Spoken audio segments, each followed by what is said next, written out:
So, you know the saying, breakfast is the most important meal of the day? Is that a myth or the truth? We're going to share our take on it, so stay tuned. Get in, definitely. Hair versus shortness. Also, eating too much processed sugar. So, I'm Stephanie, and I'm here with Jane, and we help women over 50 stop yo-yo dieting in a healthy, sustainable way and feel good in their bodies again. Okay, how many times have you heard that breakfast is the most important meal of the day? Well, we actually agree with that. It is important to start off with nutritious food that can set your healthy tone for the day and keep you satisfied for hours. So today we're going to address some important facts about breakfast. We've learned these not only from doing our own research and working with so many clients over the years, but also our own experiences. And by the end of this video, we're going to have you looking at breakfast in a whole new light to help you not only set up a healthy tone for the day, but when you upgrade your breakfast, you'll notice a difference in your energy and focus. And as a bonus, you'll also notice maybe less cravings, and you'll be surprised at how paying attention to your first meal of the day can also help you lose weight. So we have a few free resources for you to get some energizing breakfast ideas, and we're going to share those in the link below. So let's start off by talking about the word breakfast. Let's break it down to what it actually means. It's only breaking the fast. So ideally, you want to be fasting from dinner until your first meal of the following day. So unfortunately, this does mean no late night snacking, ladies. Let's put that habit behind us. And this first meal can be earlier or later, depending on how your body works best. So we wouldn't suggest waiting till much later than noon, because you want to make sure you have time to get in at least one other hearty meal. And it also gives you a chance to get in your nutrients that you need throughout the day. And also, you want to be able to spread your meals out. Thanks, Stephanie. Yeah, meal timing is really important. And that brings up another concept that's sort of related to this, which is about intermittent fasting. And we will link to our video on intermittent fasting in the description below.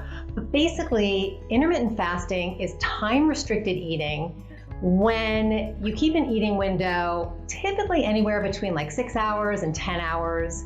And so much research has been done in the past several years that it can help with things like inflammation and lowering blood sugar and helping with metabolism. So this can be amazing, and we see a lot of women do well with it. But the main thing that we warn about is that when you do eat your first meal, if you've been fasting for a long time, you don't want to be overly hungry, because this is going to create a stress response in the body, and that can absolutely backfire.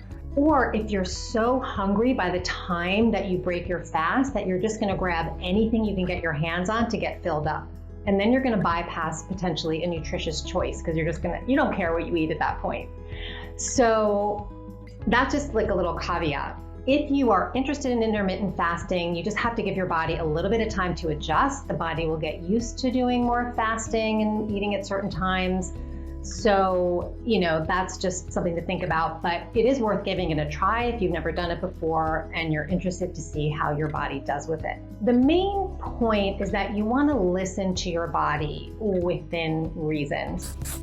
All right, so let's talk about why breakfast really matters. Number one is it can improve your metabolism. So research has pointed to metabolic benefits of having a heartier meal earlier in the day and then going more light at night. So there's a saying that goes, eat like a king at breakfast, a prince at lunch, and a pauper for dinner. So the problem with having a lighter meal morning and midday is that it might lead to insatiable hunger throughout the day. And it might lead people to snack on more unhealthy foods. And this way of eating can really disrupt metabolism. So think about your own eating pattern and if this sounds familiar. Another reason is when you have a great breakfast, it can improve your blood sugar balance and satiety. So when blood sugar is in balance, this helps curb the impulse to eat too soon after a meal.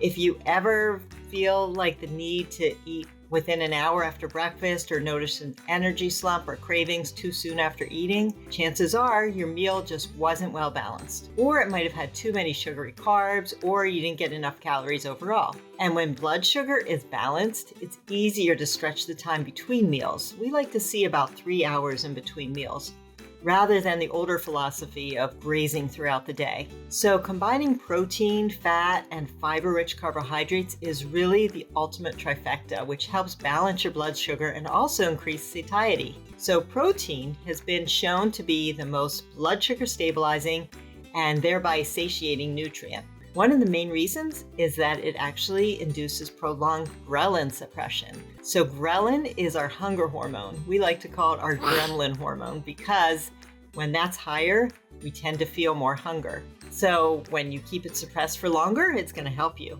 Fat, along with adding great flavor to a meal, it also contributes to blood sugar balance and satiety, especially when it's combined with fiber.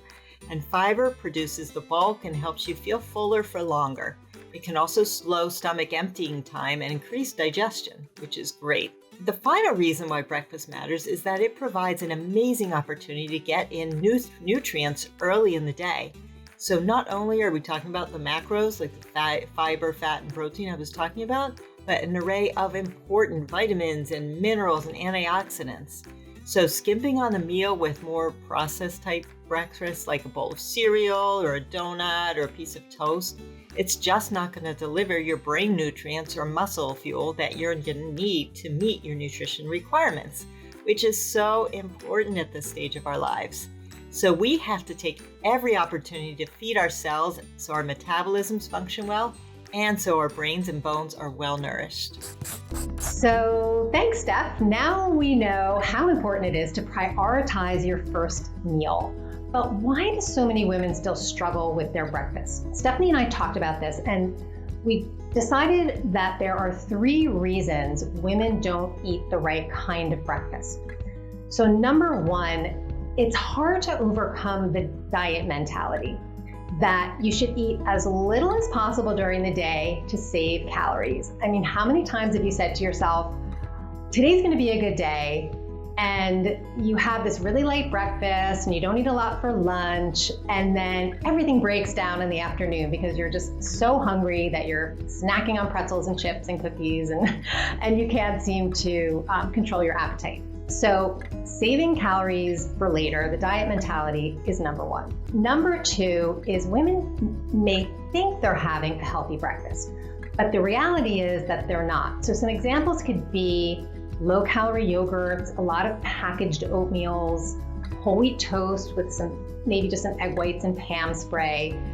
It sounds healthy on the outside, but when you look at the balance, it's really not there. And then they may be searching for something very soon after breakfast, and they're not really getting in the nutrients they need.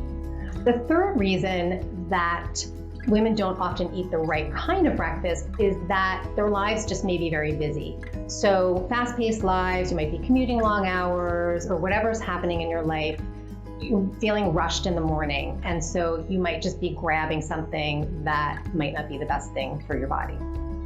So these issues, all 3 of these things, can be addressed successfully, whether it's a mindset change about dieting and saving calories, whether it's figuring out how to plan your meals, or having good breakfast ideas that are quick and easy that are going to keep you well fueled. We go into some of these in our next video, so stay tuned for that. And also, these are exactly some of the challenges that we cover in our intensive 3-month Simply Nourished program, where we walk you through whatever challenges you have when it comes to healthy eating. So we'll put a link below to see if that is the right fit for you if you want to check that out. Thank you so much for watching. If you enjoyed this video, please give it a like and also subscribe by clicking the bell, and check out our next video with more tips on living and eating healthy after 50.